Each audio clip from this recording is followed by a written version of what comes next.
Good afternoon, everybody. My purpose today is to act enthusiastically as an advocate for the potential of UKCRIC and to tell you a bit about what it is and what it's comprised of. Many of you might know already, others of you might not. Within UKCRIC, my day job focuses around looking at UKCRIC scientific missions, and this is around the shared philosophy that I goes across much of UKCRIC, that infrastructure needs to be an enabler of societally beneficial outcomes. It has the potential to support a response to the climate emergency, something of a leverage point that if we carry on without some systemic transformation, we're perhaps driving the emergence of problems that we could otherwise be helping to address. So yeah, my day job relates to that, but I'm going to look more broadly at what UKCRIC is and how you can engage with us in a variety of different ways. So this is really an overview of what I'm going to speak about. It's so it's a collaboration. That's the wrong button. So it's a world-class suite of 15 infrastructure research facilities that were funded through the UKCRIC and the partner universities on a matched funding basis in 2017. The reason I'm here today is one of those was DAFNI, led by Jim, but there were plenty of others as part of that family of facilities, and it's a collaboration where we're more than the sum of our acronyms, and there are plenty of acronyms. So it's comprised of the laboratories, the urban observatories, and DAFNI, and we kind of cluster our work around some different industry clusters with a view to engaging with industry, which is something very, very important to us, but also around scientific missions, because we feel there is a broader set of societally beneficial outcomes that infrastructure can help to enable. So a key message from an event we held in May is that after a period of the facilities being built, UKCRIC is now open for business. So there's resources from that meeting available on the UKCRIC website, and there's a link on that slide. Not that that's a great deal of help. So our vision is around a transdisciplinary systems-based research, and it's around transformation, not just of infrastructure, but also of urban systems, and doing that in a way that's safe, resilient, and sustainable, and improves living standards. I very much see national infrastructure as this system of systems that Mark was talking about, and that we need to actively think of the interdependencies between the systems and the interdependencies with the environmental context in which it operates, as well as the governance frameworks that dictate the rules of the game within the system as part of the system, if we're going to use that system to enact the type of change and respond to the climate emergency. So our mission is to have the integrated research capability, so to be more than the sum of our parts, and I'll tell you about the parts shortly, and to renew and sustain investment in infrastructure in cities and improvement.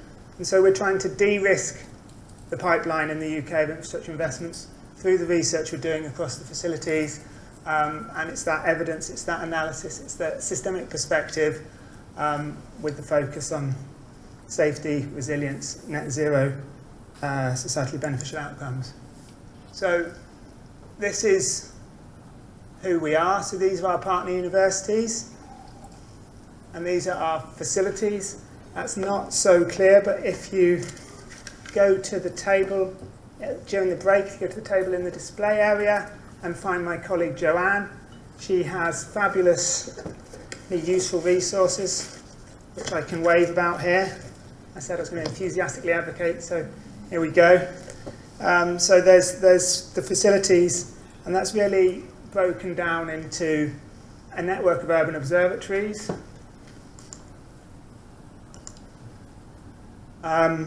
So the urban observatories, as you can read on this card, collect real-time environmental data on everything from air quality to noise pollution, and they're helping in the cities in which they're located to build real insight into how we actually interact with the infrastructure that enables our daily lives, how we move through cities, and it's really helping to build that rich picture there. So if you want to know more about the Urban Observatory Network, Phil James, my colleague from Newcastle, is here today, so hunt down Phil.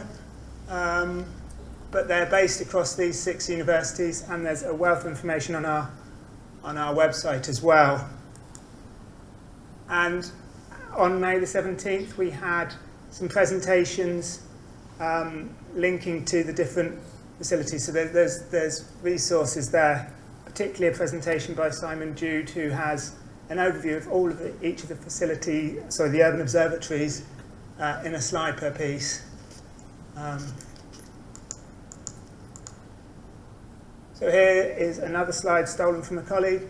This is some pictures of the facilities we have. It's not all of them, but if you want a description, again, waving enthusiastically this leaflet around, it's got a description of all the facilities with which are UKCRIC. So there's 2 looking at various aspects of water infrastructure. There's one dedicated to green infrastructure, which is up in Newcastle. There's 3 looking at different features of the materials through which we build infrastructure, their life cycle performance, and different characteristics to do with fire impact, strength, and ageing.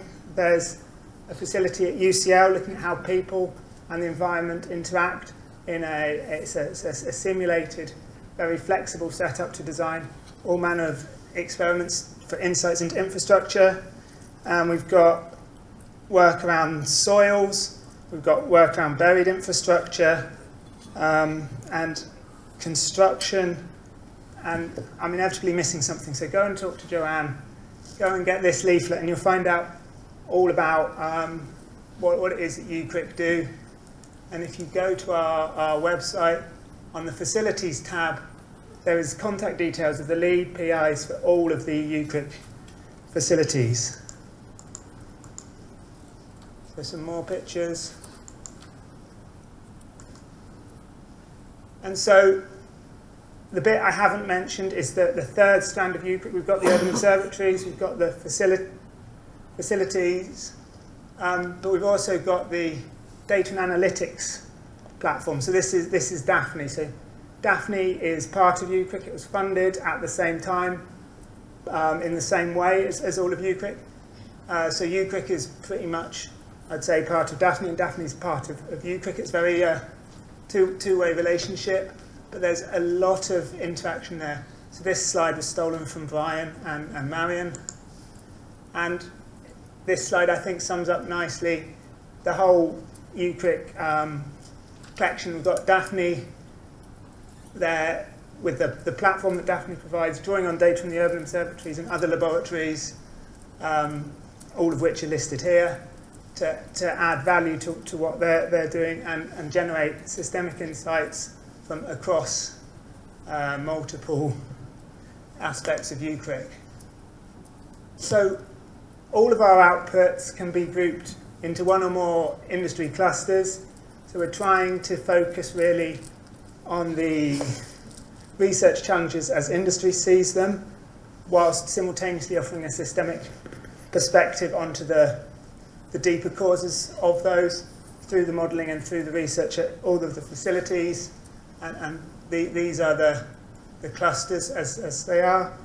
And again, on our website, there is links to presentations on each of those. And here are those. If you have the slides, all those links will be there. And so I mentioned that my interest is around the scientific missions. So we really need a system of national infrastructure that's capable of enabling net zero and net zero other polluting emissions by 2050. So sustainable enhancing. We need fit-for-purpose approaches to governance to enable this. As Mark was saying, it's that socio-technical problem, and things that can speed up or not slow down the diffusion of the technical solutions and change the ways that we think about the problems. We can get a bit of transformation are vitally needed. And it needs to be strategically resilient. 1.5 degrees is, as we know, inevitable. So we need to be resilient to the impact of that. In all likelihood, we need to be resilient to more. So making sure the infrastructure is not only resilient in its own right for its own benefit, but enables the emergence of a society that is more resilient is absolutely vital. And I see it also, and Jim warned against too much emphasis on it driving inclusion and levelling up, because it needs to be done skillfully, as Jim pointed out, but it has the potential to be a catalyst for inclusive outcomes and nationwide realisation of societally beneficial outcomes. So it can help with the levelling up agenda if we make that one of its purposes up front. So these are kind of common threads that run through UKCRIC thinking across a range of very different specialist technical laboratories which are distributed across the UK. And I also wanted to mention the skills and training element. So this is an element that's been emerging very recently. We've got the UKCRIC Doctoral Skills Network, so please go and talk to the CDICE stand over there. CDICE is a partnership between UKCRIC and the Energy Research Accelerator ERA, but we've also got the UKCRIC Doctoral Skills Network, and really getting skilled infrastructure practitioners with systemic perspectives and insights and purpose linked to UKCRIC scientific missions and real industry challenges is a big part of what UKCRIC's doing. So, and I took this slide from Liz, so Liz can tell me if anything's changed, but ways to engage with UKCRIC. So you can contact any of the facilities directly. They're all open for business, open for use. You could become an associate member of UKCRIC. You could sponsor a research stream, an area or project, so help with network innovation.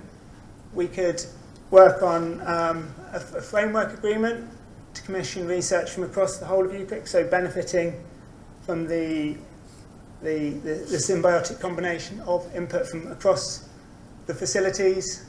You could directly commission a facility, and there are various opportunities around high technology ready level projects and lower technology ready projects as well. So if you want to know more, talk to Liz or Joanne, who's also at the stand, or myself, but there's a chance I'll refer you to Liz. So please contact us. And yeah, that is everything from me. Okay, thanks very much, Tom. Thank you.